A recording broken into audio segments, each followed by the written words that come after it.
Ayan, tingnan niyo yung video sa ilalim dahil ayaw payagan ng asawang bumili ng motor at magpa-restore ng motor. Ayan na ginawa ng tao. Ayan o, tingnan niyo o. Ayan, kaya ginawa na natin itong mga motor na to. Ayun yung may-ari niyan. Ayan, nako. Ganyan ang ginawa ng may-ari nitong motor na to. Nagkikisayid sa may kalsada, naghubot-hubad. Ayan o.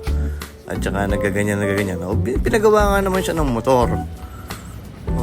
Ayan yung paraan para kung ayaw kayong paggawa ng misis nyo ng motor. Mga joke lang mga bossing. Ayan lang. Ito na yung mga ina natin detailing. Masyadong marami, masyadong makipot pag tayo mo. Napakasakit. Tumama pa yung likod ko sa may manubela. Ayan. Kung maganda-ganda sana yung lugar na gawaan natin. Medyo maluwag-luwag, masarap kumilos. Dito kasi isang galaw, isang lipat, isang galaw. Ayan mga bossing. Ito na for detailing. Manubela, mamaya yung handle grip. I-detail na lang natin yan. Yung fender na ikabit na natin. Ayan. Papatakbuhin na natin to. Baka next week. Itong week na to. Yung papasok na to.